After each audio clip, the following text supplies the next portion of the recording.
Bom dia. Bom dia, bom dia, bom dia. Gustavo, Douglas, Luiz, está me escutando certinho, bonitinho? Certinho. Beleza, beleza, beleza. Galera, vamos lá.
Isabel, não tá dando para ver o que tá acontecendo? Tá ruim aí? Pera, deixa eu copiar primeiro para você depois copiar.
Gente, melhorou aí para vocês?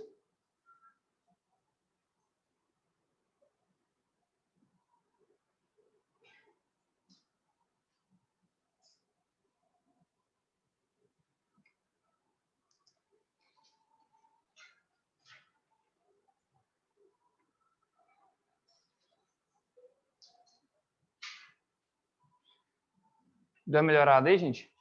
Duda, Isabela? Sim, professor.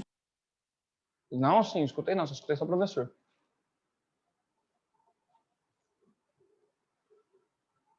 Ela falou sim. Beleza, então.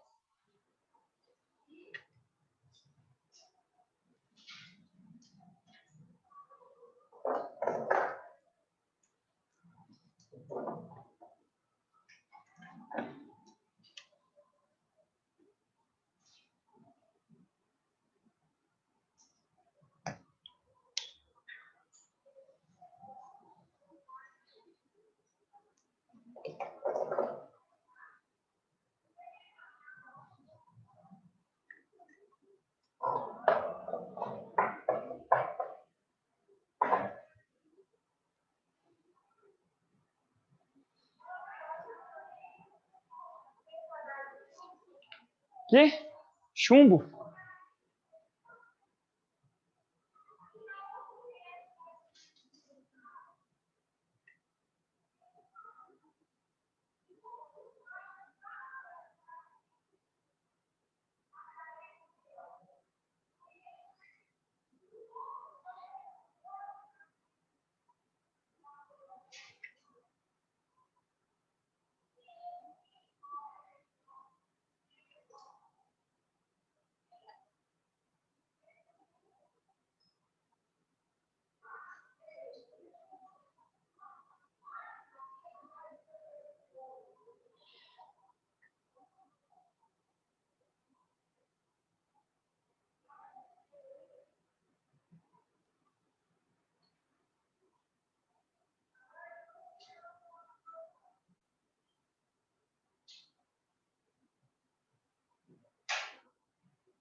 Aqui? Lâmina de ouro.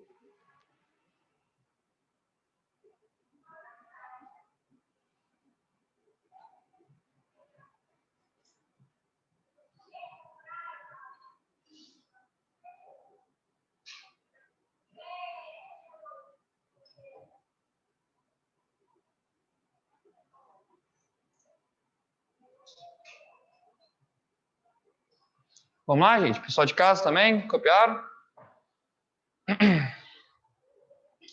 Vamos conversar sobre o Rutherford, né? É o nosso terceiro modelo atômico, conhecido como Sistema Solar.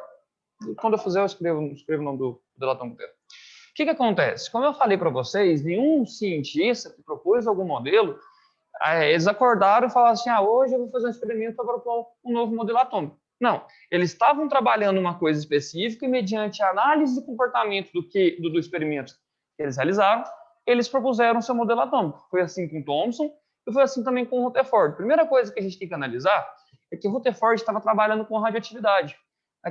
Naquele tempo, né, era o início do estudo da radioatividade. Falei para vocês que o Einstein trabalhou com isso, aí tem o Rutherford. Do outro lado tinha Marie Curie, então o pessoal estava trabalhando com radioatividade. Essa amostra de radioativa aqui, ela era usada ou polônio, ou urânio, ou plutônio. Então, não coloquei um específico porque ele fez vários experimentos. Ele não fez só um, tá? Prova que é algo que é estudo da radioatividade. Raios alfa. Tá? Eu vou fazer uma análise rapidinha de radioatividade com vocês agora, para vocês entenderem o que seria esse raio alfa. Mas eu preciso entender que esse raio alfa ele tem caráter positivo. Isso é fundamental para a gente entender como é que vai funcionar isso aqui. O que acontece? Isso aqui é chumbo, lógico, para isolar a radioatividade, para não ser tridimensional, para ela ser focada em um lugar só. E a emissão desses raio alfa, ele emitiu isso aqui numa lâmina extremamente fina, de 10 a menos 5 centímetros. Gente, é bem mais fino com a... Não, bem mais fino com a folha, certo? E ele deixou em volta, né, do seu experimento, uma coisa chamada sulfeto de zinco, que é ZNS. O que esse sulfeto de zinco faz? Qual que é o papel dele? É como se fosse um papel filme, aqueles que revelam foto, para ver o comportamento desse raio alfa, para ver o que iria acontecer. O que acontece? Ele começa a emitir esse raio alfa e ele percebe um comportamento um pouco estranho.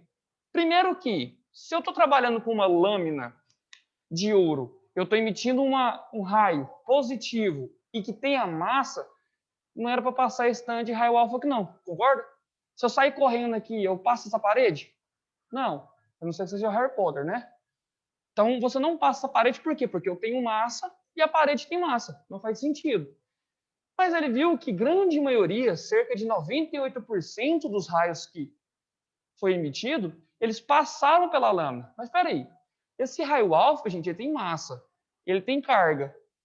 A lâmina de ouro tem massa. Por que que passa isso aí de uma vez direto, né? Acontece que é o seguinte, que por meio da análise desse experimento, o Rutherford propôs que o átomo ele era 98, cerca de 95 a 98% de espaço vazio. Lembra aquele átomo de Thomson, aquela massa positiva estranha? O Rutherford acabou de desmentir isso aqui tudo. O que que acontece? Ele analisa que o seu átomo,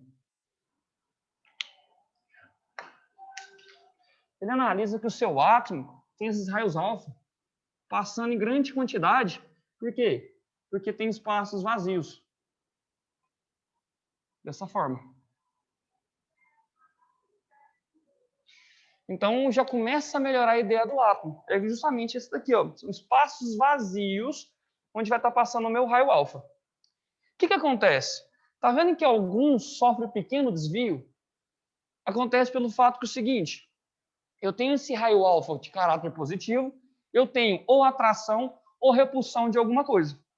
E é justamente por meio dessa repulsão ou atração de alguma coisa que ele consegue descobrir uma outra partícula da química. Anteriormente a gente viu o elétron. Agora a gente vai descobrir o próton. Lembra que eu falei a aula passada de Goldstein, começou os estudos, disse que tinha algo positivo, mas ele não conseguiu determinar, e que Rutherford ia determinar? É justamente isso aqui. O que que acontece? Ele fala que o meu átomo ele tem uma massa positiva e por meio da repulsão de algo positivo com positivo, tinha esse desvio. Então o raio alfa passava pertinho dele aqui, ó. Positivo com positivo, repele. Então, havia repulsão. Passava pertinho dele aqui, ó. Positivo com positivo, repele. Então aqui ele começa a determinar o quê? O meu próton, que tem caráter positivo. Assim, ele traz o quê?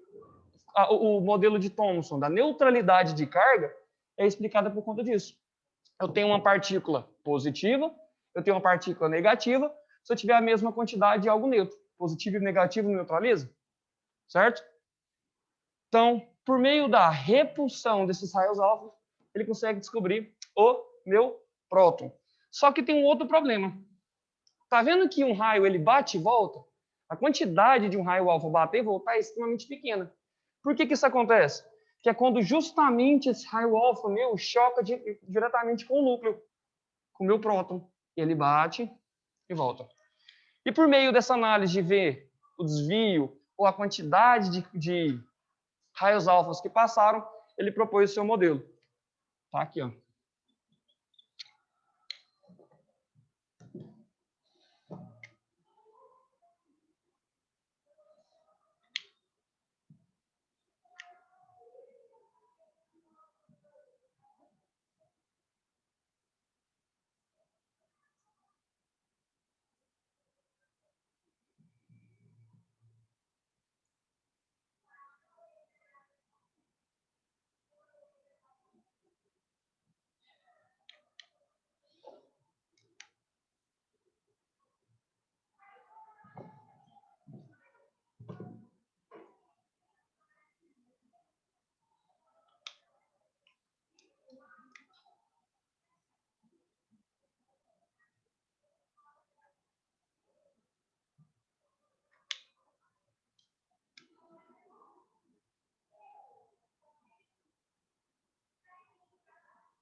Pronto, vamos lá?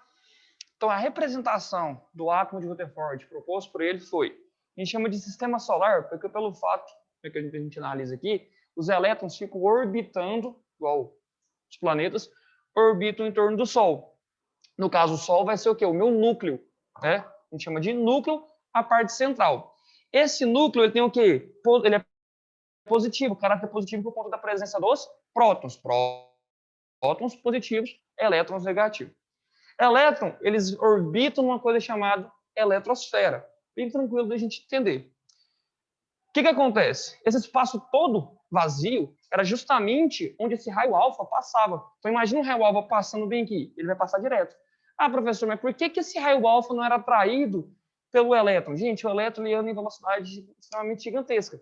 No entanto, quando a gente fala de elétron, não sei se vocês já viram falar disso, dualidade da partícula. Já ouviu falar disso? Ai, sim, nada, nada. O que é a dualidade da partícula? O elétron, ora ele é partícula, ora ele é onda eletromagnética. O que é uma onda eletromagnética? Luz. Luz é extremamente rápida. Então, por isso que esse raio alfa não é atraído pelo elétron. O elétron é extremamente rápido, tá? Então, não tem atração. Então, você imagina aqui, ó, o raio alfa passando. Vai passar direto. Chega no ponto onde esse raio alfa passa próximo do núcleo, acontece a repulsão, igual a gente viu aqui. E se chocar com o núcleo, bate e volta, como aconteceu aqui. Vou pagar isso aqui agorinha. Então, deixa eu ver se eu escrevo lá mais para o canto. Vou passar as características do átomo de Rutherford. Mas a situação é o seguinte. O próprio Rutherford ele viu um erro no seu próprio modelo atômico. Como assim? O cara propôs algo errado? Não, na verdade, porque a matemática e a quântica, que vai começar a explicar isso aqui, não estava bem desenvolvida. Por quê? Quando ele propôs o seu modelo, ele propõe esse modelo baseado na mecânica clássica. O que é mecânica clássica? Cinemática, que tem de velocidade média, delta S, delta T. A parte básica da física. O que acontece? Quando você tem um corpo em alta velocidade, esse corpo vai emitir radiação, energia, ele vai perdendo energia consequentemente, e esse elétron orbitando, ele ia chegar a se chocar com o núcleo em uma hora. Isso não acontece. Outro fator é o seguinte, imagina que nós todos aqui somos prótons, certo? Tá um do lado do outro. A gente não ia ter repulsão um com o outro? Não ia virar uma bagunça isso aqui? Isso aqui o átomo iria entrar em colapso. Isso também não acontece. Por que não acontece? Vem um cara chamado Chadwick, que ele descobre os nêutrons, que é justamente o papel fundamental de separar os prótons para que não deixe o átomo entrar em colapso. Então, na época, o Rutherford falou, ó, eu proponho isso aqui, descobri que o átomo tem espaço vazio, porém o meu modelo tem falhas. E pensando nisso, até alguns materiais didáticos trazem um modelo atômico, Rutherford-Bohr. Rutherford e Bohr, que é um outro cara, que é outro modelo. Por quê? Porque Bohr parte do pressuposto do início do estudo de Rutherford. Mas por que Bohr acerta as coisas? A quântica já estava mais desenvolvida. É um cálculo um pouco diferente, é um pouco diferente do jeito que eles vão pensar. É um pouquinho mais profundo. Então, vou escrever as características deles.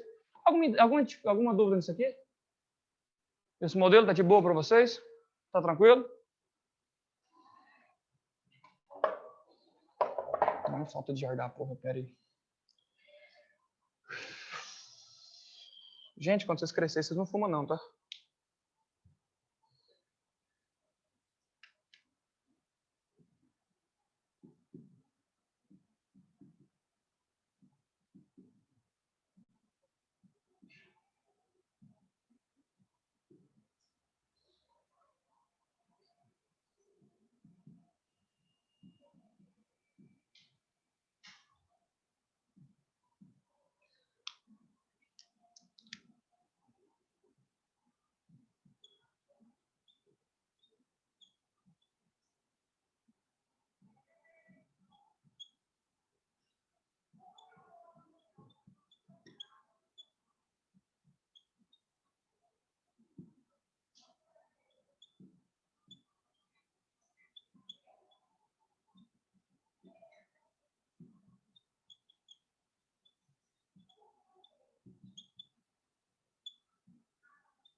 Pessoal de casa, vocês estão enxergando ali?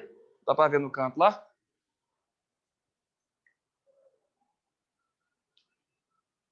Tá de boa? Conversa comigo aí. Tá de boa. Beleza. Nossa senhora, vou morrer.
Então, gente, só para frisar, a situação é: a gente sai do átomo de Dalton.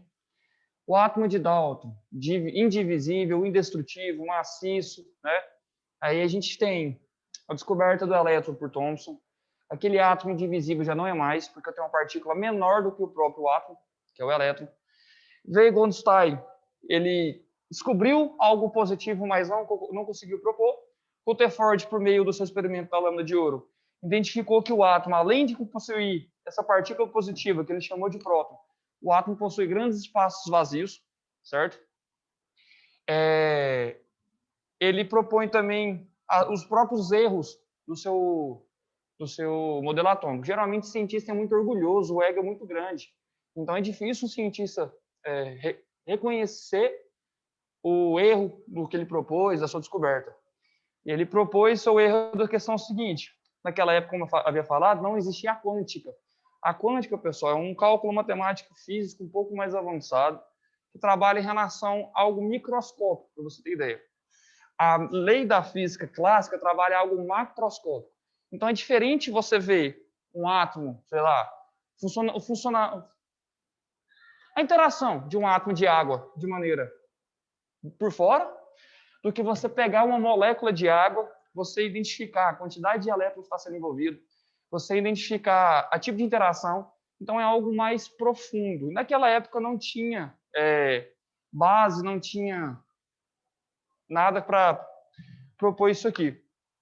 Um dos fatores é a questão da energia da força centrípeta. Se eu tenho algo central positivo e algo negativo orbitando, isso aqui iria chegar assim, ó. Então, a gente teria a morte do elétron, a atração do elétron pelo núcleo positivo, e a gente não teria matéria, né? Tudo iria se desintegrar, tudo iria entrar em colapso. Então, isso aqui é a lei da questão da mecânica clássica ou física clássica. Quando o Bohr, que é o próximo modelo atômico, entra, ele trabalha com a quântica, aí tem questão de níveis de energia. Vocês já fizeram distribuição eletrônica aqui? Que já fez distribuição eletrônica, aquelas camadas não foi algo, né? Ah, vou fazer isso aqui bonitinho, não. Isso quer dizer que está relacionado à quantidade de energia de cada camada que suporta a quantidade de energia de elétron necessária. Então, esse átomo de Rutherford tem alguns erros, mas de extrema importância, porque ele já identifica espaço vazio e de próton. E o próton, em relação ao núcleo, se eu tenho muitas partículas positivas, uma do lado da outra, isso aqui ia ter repulsão, de maneira que o átomo iria se desfazer, né? Aí vem o Chadwick que coloca os nêutrons. Qual que é a carga do nêutron? Neutra. Então, se eu tenho um próton e um nêutron, um próton, um nêutron, um próton, um nêutron, eu consigo separar, mantendo a estabilidade daquele elemento químico. Já que a gente fala de estabilidade, aí a gente vem na radioatividade. No caso dos meus raios alfa. Gente, vou pegar aqui rapidão. O que é a questão da radioatividade? Dá uma apanhada geral para vocês, rapidão. Vocês vão ver uma matéria sobre radioatividade, mas o que seria isso? Deixa eu apagar isso aqui.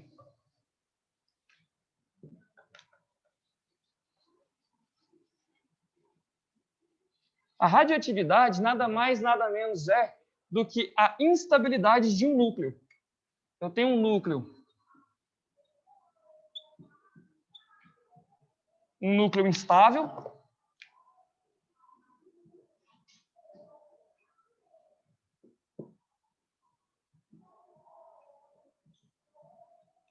Esse núcleo instável acontece quando eu tenho átomos muito grandes. Como assim? Vamos imaginar que você é um professor e você tem que cuidar de crianças numa creche. Você cuidar de uma criança é fácil, você dá atenção para ela, certo? Imagina agora que você vai cuidar de 10. Não aumentou a dificuldade? Você não fica mais preocupado, você não está gastando mais energia para manter aquilo ali estável? Agora imagina você cuidando de 200 crianças sozinha. Como é que você vai ficar? Doido, não vai? Você vai ficar instável. Quando você está brincando, quando você está mexendo com a criança aqui, tem dois se batendo, um pulando num prédio, um pondo fogo no outro. Por quê? A quantidade, o volume, atrapalha a estabilidade. Quanto mais gente, quanto maior as coisas, menos instáveis é. E quando eu tenho um núcleo instável, como o urânio, que é um núcleo muito volumoso, ou eu tenho Césio-137, que é um átomo muito volumoso, eu preciso de achar estabilidade de alguma forma. Isso é liberando energia. Liberando energia, eu posso liberar partícula, que a gente chama de partícula alfa ou beta, ou uma onda eletromagnética, que a gente chama de gama. São as 3 emissões da radioatividade. E cada um tem uma característica, cada um tem um potencial de destruição, um potencial de lesão corporal, vamos dizer assim, em relação, né, dessa emissão. E após a emissão dessa radioatividade, seja de partícula, seja de onda eletromagnética, eu vou chegar no núcleo estável. Então, a radioatividade vai acontecer por quê? Porque eu tenho a instabilidade de um núcleo muito volumoso, que ali eu posso ter uma partícula positiva sobrando, ou muito nêutron sobrando, e eu vou ter que liberar isso aqui para chegar na minha estabilidade, no nosso núcleo estável.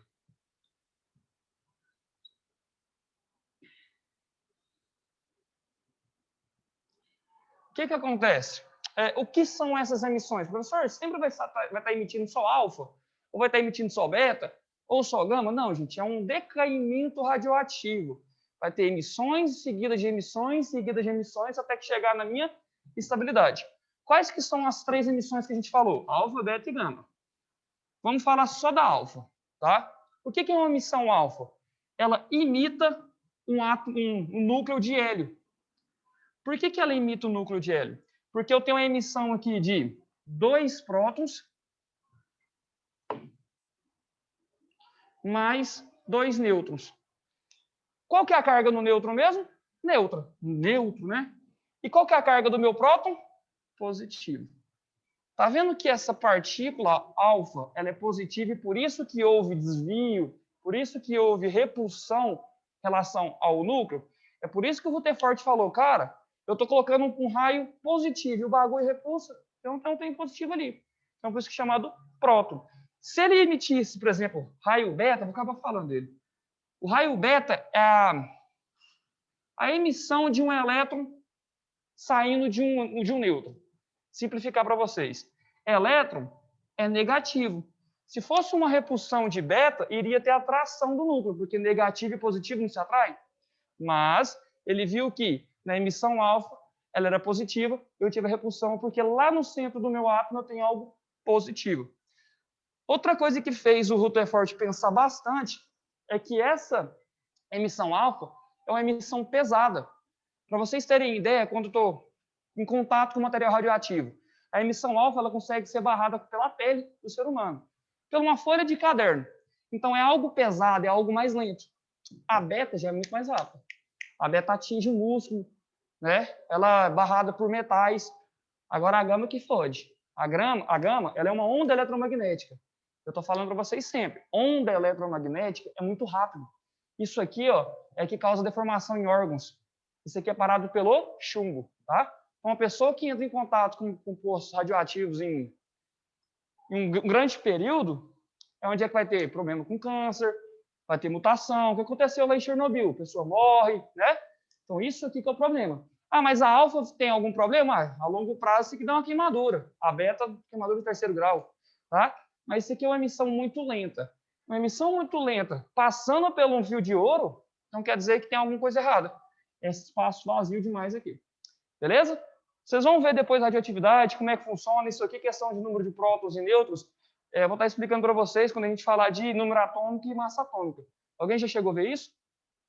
Número atômico e massa atômica? São propriedades de átomos, a identidade de átomos, tá? Por exemplo, se vocês forem analisar, eu só coloco a data assim, ó. Por quê? Porque, por exemplo, hoje é 1/2, né? O número atômico do hidrogênio é 1.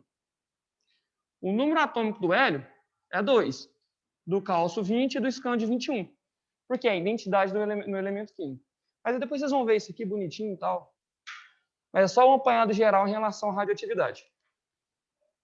Próxima aula, aí a gente vai falar sobre Bohr, para desmistificar em relação a isso aqui. Cara, não vou apresentar cálculo para vocês de quântica. Por quê? Porque eu precisaria de um quadro inteiro e não compensaria. A gente vai ter que usar integral, a gente vai ter que usar derivada. Isso é alçada para a questão de curso de graduação, mestrado e doutorado, tá? Então, a gente tem matérias de quântica que não compensa. Agora, se alguém tiver interesse, boa sorte. Porque a quântica, você pode perguntar até para os professores de física. Se você entendeu a quântica, está errado, porque aquele trem é intangível. Mas eu vou explicar para vocês, mais ou menos, se está resumido na cabeça de vocês, o que aconteceu para o Bohr pensar na questão de solucionar os problemas do Rutherford. O modelo atômico vigente é o de Bohr? Não. Ele mistura a clássica com a quântica, mas o modelo atômico vigente é o modelo quântico. Não tem como nem desenhar para vocês aqui. A gente tem passo, né? Então, é o modelo quântico. E é isso aí, faltam 3 minutos. Beleza? Isso aqui de boa para vocês? Tranquilo? Mas eu acho que no final do ano, ou eu ou o Pavanelli vai passar radioatividade. Geralmente no final do ano sobra um tempinho ali, questão da matéria. Aí depende quanto tempo que eu vou levar para gastar para terminar minha matéria, ou Pavanelli. Aí ou a gente passa radioatividade, propriedade coligativa, a gente sempre puxa uma matéria do 2º ano para facilitar para vocês. Geralmente radioatividade porque é mais interessante. Né? Tem muita coisa envolvida, tem parte histórica, Chernobyl, as bombas atômicas, que é pura radioatividade. A gente vai saber o que é uma fusão nuclear, o que é uma fissão nuclear. Bem interessante. Em geral, é isso. Alguma dúvida, pessoal de casa? Alguma dúvida? Tá de boa? Vocês são muito calados, gente. Credo.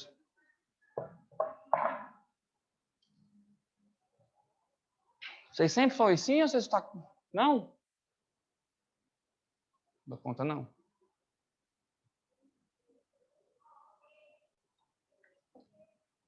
Eu sou hiperativo. Aí eu fico olhando para vocês ficam calados. Beleza, beleza. Eu não sei se você está entendendo, se não está entendendo, vocês não falam nada.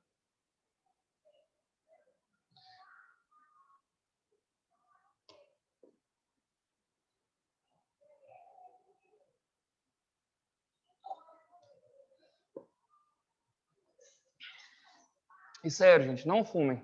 Não façam isso na vida de vocês. Que mata.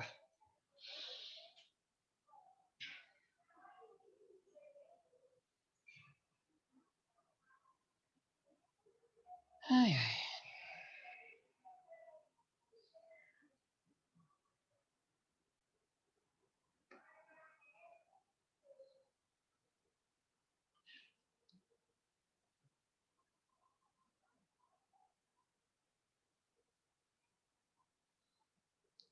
Pessoal de casa, então é isso aí, falta 1 minuto. Como vocês não têm dúvida, né? Ou vocês têm dúvida? Tá de boa aí? É de boa. Beleza. Então, fechou. Falta 1 minuto, qualquer coisa também. Tchau, obrigado.